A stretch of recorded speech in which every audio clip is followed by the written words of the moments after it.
get into the rest of the games in the NFC, we're getting to another great matchup as we have the 7-seed Packers versus the 2-seed Bears in an NFC North playoff battle. And so, Toddy, we know you're a 49ers fan until you die, but you do have a soft spot for the Chicago Bears, and that's dating back to Caleb Williams' days at USC. And I got to go to the 49ers and Bears game on Sunday Night Football a couple weeks ago with my girlfriend. And while we were at the game, she was telling me, "Oh, don't hate me, but I'm a fan of Caleb Williams. So if you see me happy when he has success," I'm like, "Okay, be happy any other weekend, not today. I don't want to hear it." And then I was telling her, I was like, "Just so you know, you're not the biggest Caleb Williams fan that I know. That title belongs to Jaevon Toddy." And so, Toddy, as our de facto Bears supporter, if we could get your thoughts on this upcoming game between the 2-seed Bears and the 7-seed Packers.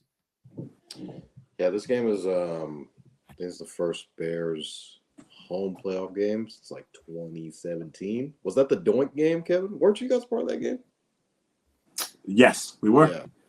So I actually just got a memory from that on my Snapchat. Yeah, the Doink game. That was pretty crazy. Double Doink? Caleb is the all-time passing leader for the Bears. Which is sad. Not even 4,000 yards. It's insane. That was kind of inevitable. I knew that was going to end up happening. I think the Packers are a team that okay, so we go back to a couple weeks ago to when the Bears beat the Packers. Bears came back, obviously. Malik Willis was the starting quarterback. Now, I understand Malik Willis has been playing very well in his role. Is probably going to get paid to go to a different team in the offseason. But I think the Packers are just one of those just annoying flies that you can't get out of your ear. And I think they're going to be a pest all game long. I do think the Bears defense definitely has to tighten up, especially what they've been from this whole year. I do think Dennis Allen will end up getting fired in the offseason. That'll be one of the improvements that they need to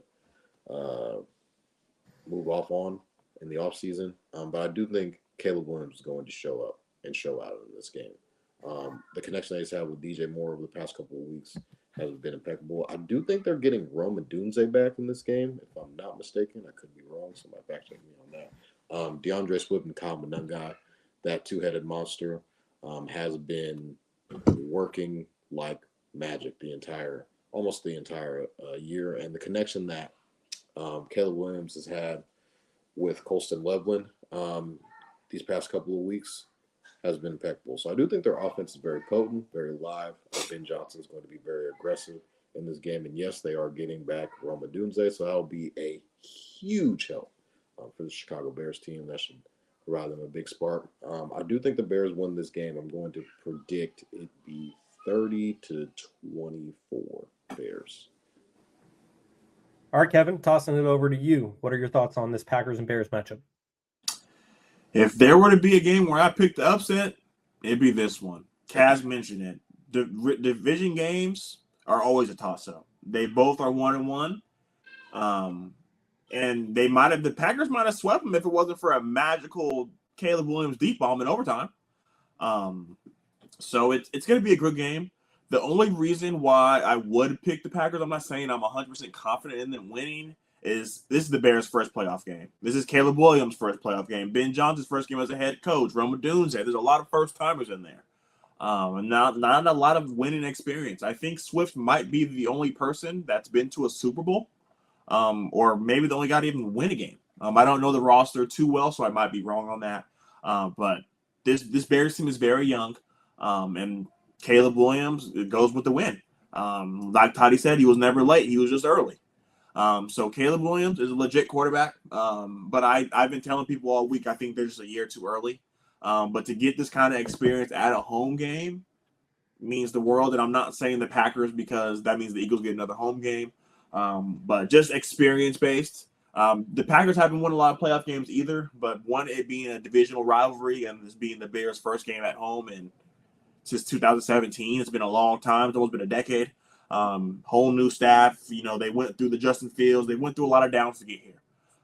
So it's going to be interesting to see how this game plays out. But if I had to put my money, I think if there were to be an upset this week, I would take this game. So I think the Packers pull it out. Very, very interesting. Kaz, where does your head lie on this matchup? Yeah, I'm going with my heart when it comes to this game because of what I want. So you guys mentioned the double doink game. Y'all know where I'm from. I'm from the Midwest. I can walk to Illinois from Iowa. The river's right there.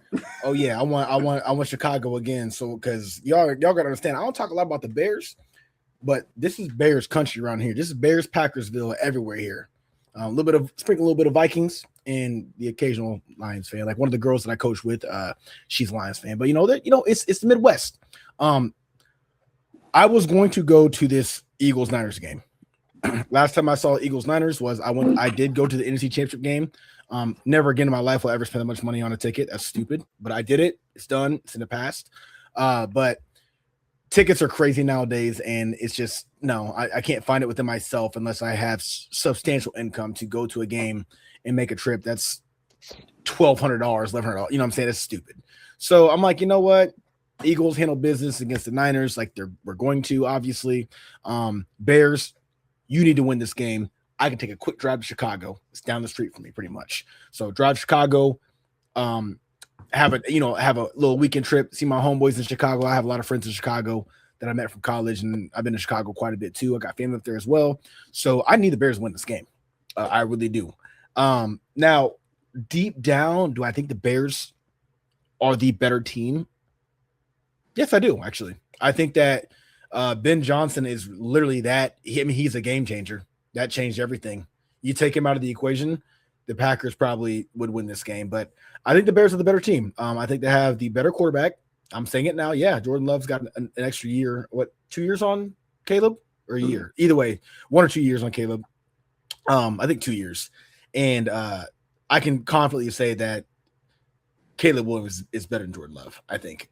Just his ability to avoid sacks and extend plays alone, I think that sets them far and beyond Jordan Love, because Jordan Love is not a quarterback that's going to put up a ton of yards every season. He's a guy that you can put into any system, and you get him guys that can make plays, pretty much just don't mess up, and you're good. And that's not a knock. That's not a knock on Jordan Love. I'm saying I think he's a good quarterback, but I think Caleb just is more talented. Bless you. But when it comes to the Packers, you look at the receiving core. If Rome Odunze's back, which he should be back, I like Rome Odunze. I like that Luther Burden dude. Oh my God, I did not know he was that good. DJ Moore is, oh Lord, sorry buddy, but you got to go. The young guys, they're the future in that franchise, and that's that. They obviously have the two-headed monster with DeAndre Swift and Kyle Monangai. And then again, the main one is Ben Johnson. The Bears are the better team. The Bears are going to be at home. Chicago's going to be rocking. I'm going with the Bears to win this game. I really am. I think the Packers kind of like tirade of owning the Bears coming to a short end here. They don't do enough with that team to really own the Bears anymore. Aaron Rodgers was overkill. That's one of the best passers of all time. They also had guys like Devontae Adams that was there. They also had, just very bad teams for so many years. So Chicago right now is at that transitionary period where it's like, okay, we have the offense. We have guys on defense that makes plays. We have a really good coach. The Packers have good guys here and there. Look at the Packers receiving core. Jaden Reed, to me, I feel like is their best receiver, but people are talking about Christian Watson, how he's had a pretty good year this year. But before that, Christian Watson was a guy who was hated because he was always hurt. Like Packers fans didn't care about Christian Watson. He was supposed to be this guy, but he never became that guy. They're without Tucker Kraft, so they got to run with Luke Musgrave? Or did he get hurt too? I can't even remember. I think he got hurt as well too, didn't he? Either way, it doesn't matter. Yes, he did. Yeah, I'm saying I thought he got hurt too, but I know for a fact Tucker Kraft, they're tied in one. The Packers just on paper don't have the better team than the Chicago Bears, and they're on the road. Same thing I'm saying about you guys. I can give you all the respect in the world, but you're on the road during the playoffs against a team that has a personnel that is outright better than your personnel. You guys have, not to bring you guys back up, one player on your entire team that is better than the opposing player on our team or equal, and that is Christian McCaffrey. And I have no problem admitting that. The Bears have multiple players. Their receiving core is better than the Packers' receiving core. I would take Roma Dunze over Christian Watson. From what I see from Luther Burden, I understand it's early. I would take him over, Jaden Reed. I really would. Okay, maybe a little early, but I would though. I've seen enough. That dude's taking over games. I'm like, dude, who the fuck are you? Like, goddamn, bro, I got to give you credit. All right, DeAndre Swift, I probably wouldn't take him over Josh Jacobs, but you know what? It might be a close battle. But that second running back though, Kyle Monangai, yes. So they're deep in the run game. And again, like I said, Caleb over Jordan Love, slightly, but over Jordan Love, respectfully. And then you got the coaches. LaFleur is not a coach that you should fear. Okay, I don't think he's a coach you should fear. I mean, there's nothing about LaFleur that tells me, oh my God, we got to watch out for this guy. He's going to scheme up this game, and his guys are going to be rocking. But I can say that about Ben Johnson confidently. We've seen it. Okay, that Bears franchise has changed so much in the last 2 years, so much. And honestly, they've only made moves from. They didn't go out and sign some big names. You could say Swift's a big name. You could say. DJ Moore, I guess you could say that, but let's be honest. If DJ Moore played for the fucking Carolina Panthers, they were trash. Okay, that DJ Moore signing is not nowhere near close to like an AJ Brown signing, and DJ Moore is a good receiver. So all in all, the Bears just have the better team. They have the better coach. They're at home. The Bears should and they will win this game, and then we're gonna win against you guys, and I'll be in Chicago acting a fucking ass. That has to happen. I need that. In the cold. Oh, I'm from the Midwest. That's what we do around here, baby. Yeah, that's true. The fuck? Yeah, this ain't shit to us. It was shit negative degrees about 2-3 weeks ago, bro. It's about 45 degrees today. That's what we do around here. Y'all from the West Coast. Y'all understand what it's like over here, bro. So we pretty kids. Yeah, y'all pretty kids. Y'all got Beverly Hills and shit over there. We got motherfucking hills and flatland and corn and shit and fucking polar vortex fucking us up. Okay. But all in all, I just really want the Bears to win because after we beat you guys, that means that I can actually go to a playoff game within the comfort of my own home, technically, and see my friends and have a good time. So Bears handle business, win that game. We beat the shit out of you guys comfortably, handedly, terribly. Cavs will be in Chicago. Another team that the Eagles lost to. Let's not do this. We're trying to move forward, you guys. We're trying to keep moving. Yeah, we're moving forward for the sake of time. We got to. My apologies. No, it is all good. I loved it. So, yeah, I thought it was a lot of great things that you had to say, and I think you guys all covered it pretty well. For me, I'm going to keep it simple here.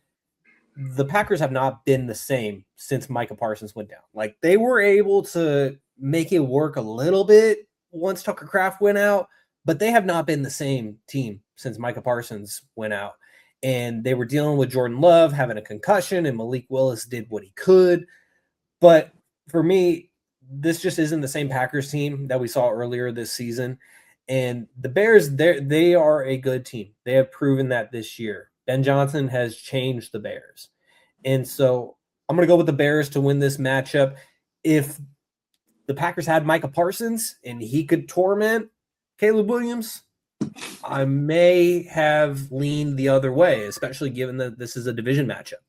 But the Packers just haven't been the same since Micah Parsons went out, and they kind of just fell into the playoffs at the 7th seed. I think their final record was like 9-7-1.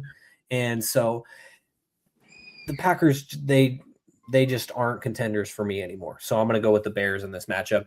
And as we continue here on episode 174, I just wanted to highlight a couple of YouTube comments. Toddy or Kevin, maybe you can help me pronounce this name because I don't know how to say it properly. I got you. This person said both of your names, so I assume you guys know them. Ephraim Koner. Ephraim Koner says, F the Niners, Seahawks all the way, Effers.